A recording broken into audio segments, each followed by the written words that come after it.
Hello everyone, welcome back to our YouTube channel Yonik classes. जैसा कि आप सभी को पता है कि योनिक क्लासेस पर एसओएससी की प्रिपरेशन के साथ साथ अपडेट्स भी दी जाती हैं और एसओएससी के एंट्रेंस एग्जाम को हम किस तरीके से क्रैक कर सकते हैं उसके लिए कुछ स्ट्रैटेजीज भी मैं आपको बताती हूँ। तो आज की वीडियो का टॉपिक जो रहने वाला है वो रहने वाला है आपका स्टैम वर्सेस एनसीईआरटी बुक। यानी कि आप सभी ने बहुत ज्यादा कमेंट की, बहुत सारे बच्चों ने मुझे कमेंट्स किए, इंस्टाग्राम पर डीएम किए कि क्या मैम हमें स्टैम की बुक परचेज करनी चाहिए। अब मुझे नहीं पता कि स्टैम की बुक कौन से पब्लिशर की वो बोल रहे हैं, आई डोंट नो, बट उन्होंने कहा कि क्या हमें स्टैम की बुक परचेज करनी चाहिए या फिर हम अपनी एनसीईआरटी से ही काम चला लें। तो मैं आपको बता देती हूं आज की वीडियो में कि आपके लिए क्या सही चीज है और क्या गलत चीज है। ओके, तो ये जो वीडियो रहने वाली है इसका बनाने का मेन जो पर्पस है वो आप सभी की कमेंट्स का, मैं कह सकती हूँ कि मुझे एक तरीके से मेरे को बहुत सारे बच्चों के कमेंट्स का रिप्लाई करने में थोड़ी सी दिक्कत आ रही थी क्योंकि सेम क्वेश्चन था। इस वजह से मैंने इस वीडियो को बनाया ताकि मैं कमेंट में तो बहुत थोड़ा सा चीजें हम बता सकते हैं रिप्लाई में, लेकिन मैं वीडियो में आपको सारी चीजें बता सकती हूँ कि आपको स्टैम या फिर एनसीईआरटी में से कौन सी चीज को चूज करना चाहिए और कौन सा आपके लिए बेस्ट है। और जैसे कि आप सभी को पता है कि मैं ऑलरेडी एक Q&A की वीडियो ला चुकी हूं जिसका थंबनेल आप यहाँ पे देख रहे हैं, देख ही सकते हैं कि इस तरीके की Q&A की वीडियो है। तो जिन भी बच्चों ने मुझे क्वेश्चंस किए थे, जैसा कि मैंने पोस्ट डाली थी एक और एक मैंने वीडियो भी डाली थी Q&A को लेकर, तो उन बच्चों के क्वेश्चंस का आंसर मैंने इस वीडियो में दिया था। तो जिस बच्चे ने नहीं देखा है, मैं चाहती हूँ एक बार सभी बच्चे देखें, हर डोमेन का बच्चा देखे, जिससे कि क्या हो आपके जितने भी क्वेश्चंस हैं, क्योंकि जो आपके फ्रेंड्स ने क्वेश्चंस किए हैं वो ऑलमोस्ट हर बच्चे के मन में उठते ही हैं अपने किसी भी अपने एसओएससी के एग्जाम को लेकर। तो वो सभी के सभी क्वेश्चंस का आंसर मैंने इस वीडियो में दिया है, आप सभी उसे चेक कर सकते हैं। और आज की वीडियो में मैं आपको बताने वाली हूं कि आपको स्टेम या फिर एनसीईआरटी में से किसको चूज करना चाहिए, कौन सा आपके लिए बेस्ट है। तो सबसे पहले हम बात करें, सबसे पहले मैं ये नहीं बताऊंगी कि आपको क्या चीज चूज करनी चाहिए क्या नहीं, मैं सीधे उस टॉपिक पर नहीं आती। सबसे पहले हम दोनों ही बुक को एनालाइज करते हैं। ओके, तो एक है आपकी स्टेम की बुक और एक है आपकी एनसीईआरटी की बुक। ओके, स्टेम और एनसीईआरटी यानी कि स्टेम वर्सेस एनसीईआरटी। अब देखते हैं कौन जीतेगा और कमेंट बॉक्स में कमेंट करना कि आप किसको जिताने वाले हो इस वीडियो को देखने के बाद। ओके, तो देखो जो स्टेम की बुक है 2024 से 25 के सेशन वाली, उसमें कुछ बच्चों ने बुक्स को परचेज किया है मेरे ख्याल से, और उन्होंने कमेंट बॉक्स में मुझे कहा है कि मैम उस बुक में जो क्वेश्चंस है वो बहुत हाई लेवल के है और ऐसा लग ही नहीं रहा है कि वो 8th क्लास की बुक है, यानी कि 8th क्लास की एनसीईआरटी से बनाई गई है। उसमें तो क्वेश्चंस 9th और 10th के दिए हुए हैं, तो वो बुक हमारे लिए सही है या नहीं। तो आज मैं उसी के ऊपर बात करती हूँ। देखो बच्चों, जैसा कि आपने कहा, आपने ही अपने क्वेश्चन का आंसर निकाला है, यानी कि आपके क्वेश्चन में ही आपका आंसर छिपा हुआ है। आपने कहा है कि स्टेम की बुक जो है इस साल की, इस सेशन की, उसमें जो क्वेश्चंस है वो बहुत हार्ड है, हाई लेवल के हैं, हम कैसे करें, कैसे होगा, क्या इतने हाई फाई लेवल के क्वेश्चंस आते हैं। तो देखो बच्चों, जो स्टेम की बुक है, जिस भी बुक से आप पढ़ रहे हो और जो भी बुक आप पूछ रहे हो स्टेम की, तो क्या आप सभी ये जानना चाहते हैं कि उसमें हाई लेवल के क्वेश्चंस क्या आपके एंट्रेंस एग्जाम में आएंगे या नहीं। तो देखो आपका जो आंसर है वो ये है कि जो स्टेम की बुक है जिसमें आपके हाई लेवल के क्वेश्चंस आपको दिए हुए हैं, वैसे क्वेश्चन स्टेम के एग्जाम में आने की जो मैं कह सकती हूँ चांसेस जो है बहुत ही ज्यादा कम है। मेरे ख्याल से उसके चांसेस अगर मैं कहूं तो मेरे अकॉर्डिंगली मुश्किल से आपका 1% चांस है कि आपका उस बुक से सब कुछ उठ के आ जाए, वरना मैं तो पूरी इससे श्योरिटी ले सकती हूँ कि उस बुक से नहीं आने वाला है। जो भी बुक आप स्टेम की कह रहे हो कि स्टेम की ये वाली बुक क्या मैम अच्छी है या नहीं है, आप पता नहीं कहाँ से सुन के आते हैं कि आपको वो वाली बुक परचेज करनी चाहिए। मुझे नहीं पता कौन आपको गलत गाइड कर रहा है, लेकिन हाँ, मेरा काम है आप सभी को सही गाइडेंस प्रोवाइड करना। और इसी वजह से जो मैं बच्चों के जो क्वेश्चंस मैंने सुने हैं उसी को मैं आज अच्छे तरीके से एक्सप्लेन करना चाहती हूँ। तो देखो बच्चों, आप सभी ने कहा कि स्टेम की बुक में बहुत आई क्वेश्चंस हैं, तो हम कैसे करें उस बुक को, क्या हमें उसे खरीदना जरूरी है, क्या वो बहुत ज्यादा इंपॉर्टेंट है, वरना हम नहीं खरीदेंगे, क्योंकि कोई भी नहीं चाहता बेफालतू में अपने पैसे वेस्ट करना अगर वो उसके लिए यूजफुल नहीं है तो, राइट। तो आप सभी को मैं बता देती हूँ कि जो आपकी स्टेम की बुक है, मेरे ख्याल से स्टेम की बुक जो है वो आप सभी के लिए यूजफुल नहीं है। बिकॉज देखो, आपकी जो एनसीईआरटी बुक है, जो आपकी जिस भी सब्जेक्ट की, साइंस की, स्टेम में आपकी मैथ्स की और साइंस जो है, ये दो चीजें आती हैं, और इन दो चीजों की आपकी 8th क्लास की जो एनसीईआरटी बुक है, जैसे कि आप पिक्चर देख रहे हैं दोनों, इस तरीके की आपको बुक परचेज करनी है एनसीईआरटी की। चाहे आप उसे सेकेंड हैंड लीजिए, चाहे आप उसे बुक स्टोर से परचेज कीजिए, या फिर बहुत सारे गवर्नमेंट स्कूल्स में जो स्कूल है वो खुद ही प्रोवाइड करता है, राइट, 8th तक की तो करता ही है। तो आप उसे पढ़िए। क्यों कह रही हूं मैं उसे पढ़ने का? क्योंकि मैं भी तो सजेस्ट कर सकती हूँ ना आपको स्टेम की बुक। क्यों मेरे को स्टेम की बुक और एनसीईआरटी में इतना बड़ा अंतर नजर आ रहा है? क्योंकि मैंने उसे पूरा एनालाइज किया है, मेरे पास एक पूरा का पूरा एक्सपीरियंस है, राइट। क्योंकि मैंने बहुत सारे बच्चों को पढ़ाया था पिछले साल और उससे पिछले साल भी ऑलरेडी, यानी कि मैं 2 साल से पढ़ाते हुए आ रही हूं, और दोनों साल मैंने इंटरव्यू लिया था बच्चों का, और बच्चों ने मुझे बताया कि जो वो वाली बुक थी वो ज्यादा हेल्पफुल नहीं थी।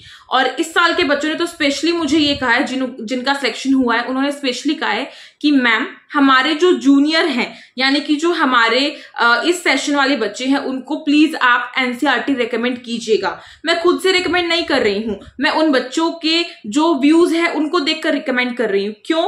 क्योंकि उन्होंने अपना एग्जाम दिया है, और एग्जाम देने के बाद उनको पता है कि क्या चीज उनके एग्जाम में आई थी, क्या चीज नहीं आई थी। क्योंकि पिछले साल के बहुत सारे बच्चों ने वो बुक परचेज की थी, और उस बुक का उन्हें कोई बेनिफिट नजर नहीं आया, क्योंकि उसमें से एक भी क्वेश्चन नहीं आया, राइट। आपका सब कुछ एनसीईआरटी बेस्ड था। अब देखो बच्चों, अगर आप सभी ये सोच रहे हो कि जो आपके एनसीईआरटी बुक में एमसीक्यूज नहीं दिए हुए हैं, तो एसओएससी वाले आपके कहां से लेके आएंगे क्वेश्चंस?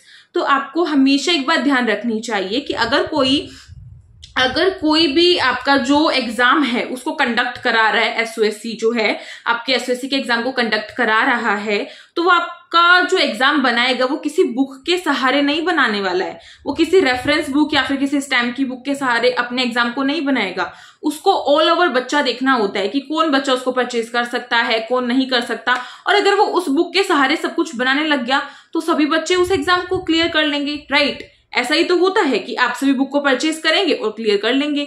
लेकिन वो ऐसा क्यों नहीं करता है? क्योंकि उसको पता है कि कंपटीशन बहुत हाई है, और बच्चे जो हैं वो उस बुक को पढ़ रहे हैं और एनसीईआरटी को नजरअंदाज कर रहे हैं, राइट। आप एनसीईआरटी को तो टाइम दे ही नहीं रहे हो, आप तो अपना सारा फोकस अपनी स्टेम की बुक पे कर रहे हो। तो उससे क्या होगा, जो क्वेश्चंस आपके एनसीईआरटी में नहीं दिए हुए हैं, यानी कि आपके एनसीईआरटी में क्या होता है कि एमसीक्यूज नहीं दिए हुए होते हैं, लॉन्ग क्वेश्चन दिए हुए होते हैं, और आपकी एनसीईआरटी में सब कुछ बताया हुआ होता है, और पूरा का पूरा जो एक्सप्लेनेशन है एनसीईआरटी में वो दी हुई होती है। आप सभी उसे पढ़ते ही नहीं हो। इनफैक्ट काफी बच्चे तो ऐसे हैं जो एनसीईआरटी को खोलकर ही नहीं देखते हैं कि उसके अंदर क्या चीज दी हुई है। क्योंकि अगर कोई बच्चा उसको खोलकर देख रहा है तो उसे साफ पता चलेगा कि एनसीईआरटी कितनी ज्यादा इंपॉर्टेंट है। आप एनसीईआरटी को लाइन टू लाइन पढ़ो, वर्ड टू वर्ड पढ़ो। उससे क्या होगा, आपका जो 8th क्लास की एनसीईआरटी है उससे आपका साइंस और मैथ्स में तो 8th क्लास में काफी अच्छे नंबर आने वाले हैं, क्योंकि आपका सीबीएसई सारा का सारा एग्जाम आपका एनसीईआरटी बेस्ड बनाता है, और एसओएससी भी आपका एनसीईआरटी बेस्ड ही बनाता है। और बच्चों ने मुझे कहा है, पिछले साल के जिन बच्चों का सिलेक्शन हुआ है उन्होंने मुझे कहा है, दोबारा से रिपीट कर रही हूँ, कि एनसीईआरटी करके जाओगे तो ही होगा।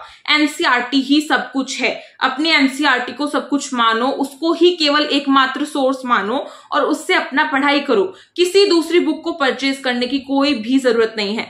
और खुद से सोचो यार, अगर वो बुक इतनी अच्छी होती तो क्या मैं एनसीईआरटी के नोट से आपको पढ़ा रही होती? मैं तो उसी बुक को ले लेती और खरीदती। मेरा क्या जाता, थोड़े से पैसे लग जाते, राइट। थोड़ा सा मैं खरीद लेती उसको एक बार और उसी से पढ़ा रही होती, उसी से एमसीक्यू पढ़ा रही होती। आप जो सोच रहे हैं कि मैं ये जो वीडियोस में नोट्स आपको प्रोवाइड करती हूँ, जो एमसीक्यूज आपको प्रोवाइड करती हूँ, वो मैं किसी बुक से नहीं लेती हूँ। मैं अगर किसी चीज की हेल्प लेती हूँ तो वो आपकी एनसीईआरटी बुक है, और एनसीईआरटी बुक से मैं आपका सब कुछ प्रिपेयर करती हूँ। आपके जो एक्सप्लेनेशन के नोट्स है, आपकी जो एमसीक्यूज है, सब कुछ मेरे लिए, मेरी वीडियोस के लिए, और आपके एसओएससी के एग्जाम को क्रैक करने के लिए जो एनसीईआरटी है वो सब कुछ है। इनफ है वो एनसीईआरटी। अगर आपने एनसीईआरटी अच्छे से कर ली, मतलब एनसीईआरटी अच्छे से करने का मतलब ये है कि आपको हर एक चीज अच्छे से आनी चाहिए एनसीईआरटी की, तो आपका सिलेक्शन होने से कोई भी नहीं रोक सकता, कोई भी नहीं रोक सकता। किसी के अंदर इतनी हिम्मत नहीं है कि आपके सिलेक्शन को रोक ले, क्योंकि आपको पता है कि स्टेम में ओनली 1 राउंड होता है, ओनली एंड ओनली 1 राउंड होता है अभी तक का, और उसमें आपका एंट्रेंस एग्जाम हो रहा होता है, राइट। उसको क्लियर किया, आपका एडमिशन पक्का समझो, बिल्कुल पक्का एसओएससी में। तो अगर एडमिशन लेना है तो मैं दोबारा से कहूंगी किसी दूसरी बुक के चक्कर में मत पड़ो और एनसीईआरटी को ही फॉलो करो। और मेरे ख्याल से अब सभी को समझ में आ गया होगा कि एनसीईआरटी और स्टेम जो है, जिसमें हम वर्सेस कर रहे थे हम, स्टेम वर्सेस एनसीईआरटी, तो इसमें मेरे ख्याल से अंतर आपको अच्छे से समझ में आ गया होगा। और स्टेम और एनसीईआरटी में से आप किसको वोट ज्यादा देना चाहेंगे मुझे कमेंट बॉक्स में बताना।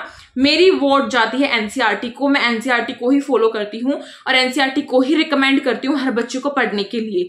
ठीक है, तो आप सभी अपनी प्रिपरेशन एनसीईआरटी से करो और उसी को अपना सब कुछ मानो। एसओएससी का एग्जाम क्रैक करने के लिए वो आप सभी के लिए इनफ है, क्योंकि मैंने देखा है कि स्टेम की जो बुक है उसमें बहुत हाई फाई क्वेश्चंस हो रहे होते हैं। तो बच्चा कैसे करेगा जब उसने कॉन्सेप्ट ही क्लियर नहीं है उसका, तो राइट। तो आपको अपना कॉन्सेप्ट क्लियर करना है, अपने एमसीक्यूज की प्रैक्टिस करनी है, प्रैक्टिस प्रैक्टिस प्रैक्टिस, बिल्कुल मतलब बहुत प्रैक्टिस करनी है। ठीक है, तो आप अपनी प्रैक्टिस करो, अपनी एनसीईआरटी को फॉलो करो और आपका सिलेक्शन जो है वो एसओएससी में जरूर होगा। ओके, और किसी दूसरी बुक के चक्कर में मत पड़ो कि मैं वहां से जाके बुक खरीद रही हूँ, वहां से जाके बुक खरीद रही हूँ। मुझे पता है कि बच्चों को जैसे पता चलेगा ना कि वो बुक उसमें बहुत कुछ है, क्योंकि फ्रेंड्स भी आपस में बता रहे होते हैं, यार तूने देखा इसमें बहुत कुछ है, बहुत अच्छी बुक है, एनसीईआरटी को छोड़ और इसे पढ़, इससे हमारा सिलेक्शन पक्का है। आप सभी जिद करने लग जाएंगे कि हमें तो यही बुक चाहिए, लेकिन जो बुक आपके काम की ही नहीं है, जिसमें से क्वेश्चंस आने ही नहीं है और जो आपको नॉलेज अच्छे से दे ही नहीं रही है, आपको जो नॉलेज है वो आपके लेवल की मिलनी चाहिए ना। अभी आप 8th में हो तो 8th का ही पढ़ोगे, 10th और 12th का क्यों पढ़ने लग गए आप, राइट। तो इसलिए अपने एनसीईआरटी को फॉलो करो और मन में ये ठानो, मन में ये सोचो, अगर आप ये सोचते रहोगे ना कि मेरे पास दूसरी बुक नहीं है, कहीं मेरा सिलेक्शन नहीं हुआ तो ये गलत है। आपको बस ये सोचना है कि आपका सिलेक्शन होगा। आपको अपने मन में ये चीज लानी है कि एनसीईआरटी करोगे, एनसीईआरटी को अच्छे से करोगे, पढ़ोगे, प्रैक्टिस करोगे तो आपका सिलेक्शन जरूर होगा। एंड मैं हमेशा हर बच्चे को कहती हूँ कि अपने सपनों पर बिलीव करना सीखो, विश्वास करना सीखो। जब तक खुद से अंदर से आवाज नहीं आएगी ना कि मैं इस चीज को कर सकती हूँ या कर सकता हूँ, तो आप उस चीज को कभी नहीं कर सकते। चाहे मैं कोई भी कितना भी बोल ले, चाहे मैं आपसे बोलूं, आपके पेरेंट्स आपसे बोल ले, आपके टीचर्स बोल ले, आपके जो फ्रेंड्स है वो आपसे बोल ले, नहीं हो सकता जब तक आप अपने मन में, आपको अपने मन से एक आवाज नहीं आती कि हाँ तू ये कर सकती है या तू ये कर सकता है। तो बस इतनी सी अपनी मन की आवाज को सुनना है और उसी दिन से शुरू हो जाना है। तो आई थिंक आपके लिए वीडियो काफी ज्यादा हेल्पफुल रही होगी, आपको सब कुछ क्लियर हो गया होगा और मेरे ख्याल से अब स्टेम और एनसीईआरटी को लेकर कोई डाउट नहीं होगा। सब कुछ मैंने क्लियर कर दिया है। अब आपका मेन फोकस आपकी एनसीईआरटी पर होना चाहिए और आपको पता है कि मेरी सारी वीडियोस भी एनसीईआरटी बेस्ड होती हैं, तो आप उसे प्रैक्टिस कर सकते हो। जैसा कि आपको पता है कि मैं डिस्क्रिप्शन बॉक्स में लिंक देती हूँ बहुत सारे प्लेलिस्ट का, उसे जाके चेक करो और कहीं आप पीछे ना रह जाएं, क्योंकि आपके साथ के, आपके इस सेशन के जो बच्चे हैं, जो आपके साथ के स्टूडेंट्स हैं, उन्होंने तैयारी करनी स्टार्ट कर दी है। मेरे पास कमेंट्स आती हैं और जिन भी बच्चों की कमेंट्स आ रही होती है मैं बहुत खुश होती हूँ उनके लिए कि हाँ वो अपनी प्रेपरेशन स्टार्ट कर चुके हैं। दैट मीन्स वो सच्चे दिल से अपनी प्रेपरेशन को अभी से शुरुआत कर रहे हैं और एट द एंड उनका सिलेक्शन होने से कोई नहीं रोक सकता है, राइट। तो आपको इतना सा काम करना है और मिलते हैं एक इसी तरीके की इंफॉर्मेशनल वीडियो के साथ। तब तक के लिए आप सभी से विदा लेना चाहती हूँ। इतने आप सभी वीडियो को लाइक कर सकते हो, शेयर कर सकते हो और कमेंट बॉक्स में बताना कि वीडियो कैसी लगी। साथ ही साथ आप कमेंट बॉक्स में वोट करना कि आपको एनसीईआरटी ज्यादा अच्छी लगती है या आपको स्टेम ज्यादा अच्छी लगती है। ओके, और मिलते हैं एक नई वीडियो के साथ। तब तक के लिए thank you so much for watching this video. Stay tuned और साथ ही साथ आप टेलीग्राम ग्रुप को ज्वाइन कर सकते हो और इंस्टाग्राम की आईडी ये है। Thank you.